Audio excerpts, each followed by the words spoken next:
আমি অফিসের কাজে সারাদিন ব্যস্ত থাকি। সকাল ৮টায় যাই, আবার রাত ১০টায় বাসায় ফিরি। এমন হয় মাঝে মাঝে রাত ১২টা বেজে যায়। আমার স্ত্রী শিমলা একা একা বাসায় থাকে। একদিন রাতে আমার ফিরতে দেরি হয়েছিল। বাসায় এসে স্ত্রীর অবস্থা দেখে মনে হলো আমার মাথায় আকাশ ভেঙে পড়ল। সে কিছুক্ষণ অবাক হয়ে বোকার মতো দাঁড়িয়ে রইল। বিপুলের নিরপেক্ষ মুডটা খারাপের দিকে মোড় নিল। এসব বিষয় কেউ না ভাবতে চাইলেও ভাবনাগুলো যেন জোর করে মাথায় ভর করতে চায়। খুব মেজাজ খারাপ আর বিরক্তি লাগছিল। মেজাজ গরম করে বিপুল বলল, কি গো, কি করছো? তার বউ উত্তর দিল, এই তো তোমার ডিম ভাজি, প্রতিদিন রাতে ডিম ভাজি খাওয়া, এটা কেমন অভ্যাস ধরেছ? হ্যাঁ, আর করতে পারবো না এসব, বুঝছো? ভালো লাগে না? বিরক্তি নিয়ে অনর্গলে বলে গেল শিমলা। মানে বিপুলের বউ? বিপুল বলল, তোমার ফোনে কেউ কল করেছিল। শিমলা বলল, কখন?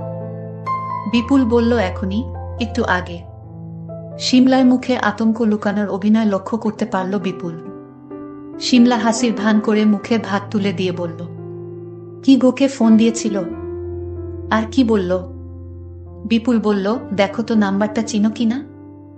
আর এই নাম্বারটা কার? শিমলা বলল, কি হয়েছে বলবা তো? না, আমি তো এ নাম্বারটি চিনি না। তুমি আমার সাথে এমন করছো কেন? আর এন আসার থেকে, ফোন আসার পর থেকেই দেখছি তোমার মুড অফ। কি বলেছে একটু বলবা? শিমলা বলল, ছেলেটি আমি ফোন রিসিভ করতেই বলে উঠল, হ্যালো শিমলা, কি করছো তুমি? কতবার তোমাকে ফোন দিচ্ছি, রিসিভ করছো না কেন? কেন, কাল দেখা হওয়াতে তুমি আমার প্রতি রাগ করেছ? নাকি তোমার সাথে আমি ভুল করছি? ভুল হলে বলো, ক্ষমা চেয়ে নিব। তাও আমার সাথে কথা বলো। এইটুকু বলে ছেলেটা ফোনটা কেটে দিল। বিপুল বলল, এইসব কি হচ্ছে শিমলা? আমি তোমাকে কত বিশ্বাস করতাম, আর তুমি বিশ্বাসের এই প্রতিদান দিলে। শিমলা বলল, বিশ্বাস করো, আমি এই ছেলেটাকে চিনি না। হয়তো তোমার কোথাও ভুল হচ্ছে, হয়তো ছেলেটা রং নাম্বারে ফোন দিয়েছে। শিমলা বলল, তুমি আমাকে ভুল বোঝো না প্লিজ। তারপর বিপুল এটাকে স্বাভাবিক মনে করল, ভাবল হয়তো রং নাম্বার। বিপুল এমনিতেই কিছু মনে করত না, কিন্তু শিমলার ভঙ্গিতে কিছু মনে করতে বাধ্য করছে। তারপরেও বিপুল সবকিছু স্বাভাবিকই ধরে নিতে চাইল। সকাল 11টা থেকে রাত 10টা পর্যন্ত ক্লান্তিকর অফিস করে বাসায় ফেরে বিপুল। ছুটির দিনগুলো ছাড়া তাতে কি, তার ইনকাম মোটেই কম নয়। বিলাসবহুল জীবনযাপন করেও মোটা অঙ্কের সঞ্চয় রাখা যায় অনায়াসেই। শুধু সময় পাওয়া যায় না, এটাই সমস্যা। যখনই সময় পাওয়া যায় তখনই শিমলাকে নিয়ে ঘুরতে বের হয় বিপুল। নিজের যোগ্যতার চাকরিটা পেয়ে শিমলাকে বিয়ে করেছিল সে 3 বছর আগে। প্রেমের বিয়ে, যেমন তাদের মানায় তেমনি তাদের আন্ডারস্ট্যান্ডিং, যেন একজন শুধুমাত্র আরেকজনের জন্যই। অফিসের কাজ করতে করতে হঠাৎ কাল রাতে ফোনের কথাটা মনে পড়ে গেল বিপুলের। অনেকটা ভুলেই গিয়েছিল সে। এই ভাবনাগুলোর মাথাচাড়া দেওয়ার ক্ষমতা প্রবল। আচ্ছা, শিমলা সত্যি সত্যি কোনো সম্পর্কে জড়িয়ে পড়ছে না তো? যদি এমনই হয় তাহলে কি হবে তার ভালোবাসার? কি হবে বিপুলের ভবিষ্যৎ? আমায় ছেড়ে কি শিমলা চলে যেতে পারে অন্য কারো সাথে? দূর, কি সব ওলট পালট ভাবনা। শিমলা মোটেও সেরকম নয়। তাকে বিপুল ভালোভাবেই চেনে। শিমলা যে বিপুলকে খুব ভালোবাসে তা বিপুল ভালোভাবেই জানে। সে কখনোই বিপুলকে ছেড়ে যেতে পারে না। এসব ভেবেই নিজেকে ঠিক রাখতে চায় বিপুল। শিমলা রান্নাঘরে। আজও বিপুল হাত মুখ ধুয়ে খাবার টেবিলে বসল। আজ শিমলার ফোনটা টেবিলের উপর নেই। ফ্যানটা যে শিমলার হাতে, তা ফোনের শব্দ শুনে বুঝতে পারল বিপুল। শিমলা ফোনটা কেটে দিল, তাও স্পষ্ট বোঝা গেল বিপুল আর নিজেকে ঠিক রাখতে চাইল না। তাকে ব্যাপারটা বুঝতেই হবে। বিপুলের চোখে আজ ঘুম নেই। সে খেয়ালও করল যে শিমলার মধ্যে পরিবর্তন এসেছে। কতবার বিপুলকে মিস করেছে সেটাও গুনে রাখত শিমলা। এসব শুনে মন ভরে উঠত বিপুলের। সে শিমলার প্রতি ভালোবাসার দীর্ঘশ্বাস ফেলত, চোখ বন্ধ করে। এখন আর তা হয় না। বিপুল তাতে অন্য কিছু ভাবেনি, কিন্তু এখন ঘটনাগুলো তাকে অনেক কিছুই ভাবাচ্ছে। শিমলা ঘুমিয়ে পড়েছে। বিপুল বালিশের কাছে থেকে শিমলার ফোনটা হাতে নিল। অনেকদিন হলো হাতে নেওয়া হয়নি ফোনটা। কল লিস্টটা একদম খালি, ব্যাপারটা স্বাভাবিক নয়। ইনবক্সে গিয়ে আটকে গেল বিপুল। ছেলেটার নাম রমশেদ খান। রমশেদ খান আর শিমলার কিভাবে পরিচয় হলো তা বোঝা যাচ্ছে না মেসেজগুলো দেখে। আগের অনেক মেসেজই ডিলিট করা হয়েছে। বিপুল সবগুলো মেসেজ পড়তে থাকলা। গত কয়েকদিনে 3 থেকে 4 বার কথা হয়েছে ওদের। এই দেখা করাতে দুজন দুজনের প্রতি আরও দুর্বল হয়ে পড়েছে। বিপুল সবচেয়ে অবাক হল সেই মেসেজটা দেখে, যেখানে শিমলা রমশেদ খানকে বলেছে একদিন বাসায় এসে দেখে যাও, কত সুন্দর বাসা আমার স্বামীর। কিন্তু রমশেদ খান বাসাতে আসতে চায় না। সে চায় শিমলা যেন সবকিছু ছেড়ে তার কাছে চলে যায়। আর পড়তে পারছি না বিপুল। খুব সন্তর্পণে সেগুলো সরে দিতেই চোখ ভেঙে পানি আসলো বিপুলের। মায়াবী মুখটা ঝাপসা হয়ে যাচ্ছে, তবুও তাকিয়ে থাকতে ইচ্ছে করে। মোবাইলের মেসেঞ্জারে লেখাগুলো দেখে সারা রাত আর আমার ঘুম নেই। মনে মনে ভাবলাম, মানুষ কিভাবে এত অভিনয় পারে। এইভাবে সকাল হয়ে গেল। শিমলা বলল, কি ব্যাপার, আজ অফিসে গেলে না? বিপুল বলল, ছুটি নিয়েছি। ভালো করিনি। শিমলা বলল, ও আচ্ছা, হ্যাঁ ভালো করেছ। বিপুল বলল, চলো ঘুরে আসি আজ দূরে কোথাও। কত সুন্দর মেঘলা দিন আজ। আগের মতো খুশিটা শিমলার মধ্যে লক্ষ্য করা গেল না। খুশি হওয়ার ভান করেই সে বলল, হ্যাঁ চল। এই জায়গাটাতে বিপুল আর শিমলার প্রথম ভালোবাসার সাক্ষাৎ হয়েছিল। এতদিনে আসা হয়নি আর। আজ শিমলাকে এখানেই নিয়ে এসেছে বিপুল।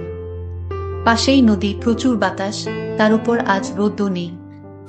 একটা সুন্দর দাঁড়ানোর জায়গা, কিন্তু শিমলার মুখে মেঘলা আনন্দের ছাপ। বিপুল বলল, তুমি কি ভালো আছো শিমলা? শিমলা বলল, কেন? দেখতেই তো পাচ্ছ তোমার সাথে ঘুরতে এসেছি, তাও আবার এমন একটি জায়গায়, ভালো থাকবে না? বিপুল বলল। অকপটেই উত্তর দিল শিমলা। বিপুল বলল, রমশেদ খান কে? ভীতি আর বিস্ময় নিয়ে আটকা আটকা গলায় শিমলা বলল, রমশেদ খান? রমশেদ খান কে? যা আমি জানি তা কেন অয়থা লুকোনোর চেষ্টা করছে শিমলা? কি লাভ তাতে? এসব বলতেই শিমলার সামনেই বিপুলের চোখ ভরে উঠল। শিমলা আর কিছু বলতে পারল না। সে মাথা নিচু করে থাকল। শিমলা, আমার দোষটা কি বলতো? কি দোষ আমার? আমি তোমাকে ভালোবাসি শিমলা। তুমি আমার ভালোবাসাকে এইভাবে অপমান করলে। এইভাবে কিভাবে পারলে তুমি শিমলা? যে চোখের পানি মুছলে আবার পানি আসবেই, সে পানি মুছে কি লাভ? তাই চোখের পানিগুলো চেহারা বয়েই নামতে থাকলো বিপুলের। শিমলা পাথর হয়ে আছে। এই জায়গাতে দাঁড়িয়েই তুমি আমায় কথা দিয়েছিলে, ভুলে গেছ? তুমি বলেছিলে পরিস্থিতি যেমনই হোক না কেন তুমি আমাকে ছেড়ে যাবে না কখনোই, মনে পড়ে শিমলা? কথাগুলো বলতে বলতে অনেকবার আটকে গিয়েছিল বিপুল। তার কান্না তাকে আটকিয়েছে। বিপুলের কান্নায় শিমলাও পারল না নিজেকে ঠিক রাখতে। শিমলাও ছেড়ে দিয়েছে চোখের পানি। বিপুল এগিয়ে এসে শিমলাকে বলল, কাঁদছে কেন তুমি? তুমি ভেবো না আমি তোমাকে এখন ভালোবাসি না শিমলা। তুমি আমার কাছে সবসময়ই তেমনই, যেমন ছিলে। যা হবার হয়ে গেছে শিমলা, প্লিজ তুমি ফিরে আসো। প্লিজ শিমলা। শিমলা তার কান্নাকে আর সামাল দিতে পারল না। বিপুলের কাছে গিয়ে কেঁদে উঠল শিমলা। দুজনের সেই দৃশ্যটা মনে হয় শুধু উপরে আকাশটা দেখে হেসেছিল। হয়তো মেঘগুলো দূর থেকে দেখছিল তাদের এই অনুপ্রেরণামূলক দৃশ্য। তারপর তারা বাসায় চলে আসলো। পরের দিন বিপুল অফিসে চলে গেল। অফিসে অনেক কাজের চাপ ছিল। বাসায় ফিরে শিমলাকে দেখবে বিপুল, এটাই কেন জানি খুব আনন্দের বিষয় মনে হচ্ছে আজ। শিমলা তার ভুল বুঝতে পেরেছে। সে কখনোই এমন ভুল আর করবে না। কাল রাতে এ কথাই বলেছে শিমলা। কাজের চাপ বেশি থাকলেও তা আজ ক্লান্ত করতে পারেনি বিপুলকে। বিপুল বাড়িতে যাওয়ার আগে মার্কেট থেকে একটা লাল টুকটুকে শাড়ি কিনে নিল, ঠিক যেন বিয়ের শাড়ি। শিমলা খুব খুশি হবে। ঘরে ঢুকে ব্রিফকেসটা রাখতে রাখতে বিপুল শিমলাকে ডাকছে, দেখো তার শাড়িটা কেমন? কই গেলে শিমলা? কি ব্যাপার? কোনো ঘরেই শিমলা নেই। দরজাটাও তো খোলা ছিল। বাসার নিচে দারোয়ানের কাছে চলে গেল বিপুল। দারোয়ানকে বিপুল বলল, তোমার ম্যাডাম কই? দারোয়ান বলল, স্যার উনি তো বাইরে গেছেন সেই দুপুরে। দুই হাতে দুইটা বড় বড় ব্যাগ ছিল। বিপুল বলল, কিছু বলে গেছে? দারোয়ান বলল, জি স্যার। ম্যাডাম বলল যে উনি রমশেদ খান নামে কারো কাছে যাচ্ছে, আর আপনি যেন তাকে না খোঁজেন। মাথা নিচু করে আটকে আটকে বলল দারোয়ান। শিমলার সব নম্বরে ফোন দেওয়ার চেষ্টা করলেও সব বন্ধ। আর কিছু বাকি থাকলো না বুঝার। সব পরিষ্কার। ঘরে গিয়ে নিঃস্ব মানুষের মতো শুয়ে পড়ল বিপুল। মনে অনেক কষ্ট নিয়ে বিপুল বিছানায় শুয়ে শুয়ে কান্না করতে লাগলো। বিপুল মনের কষ্টে বলতে লাগলো, শিমলা, জানি না কোনো অপরাধে তুমি আমায় ছেড়ে চলে গেছো, আমাকে খুব অসহায় করে। যাক, তোমাকে এত কিছু করার পরেও যেহেতু তুমি আমাকে ছেড়ে চলে গেছো, তাহলে তোমাকে আর আমি খুঁজব না। যত কষ্টই হোক আমি রাখার চেষ্টা করব। এইভাবে বিপুল রাতের অন্ধকারে একা একা কাঁদতে শুরু করলো।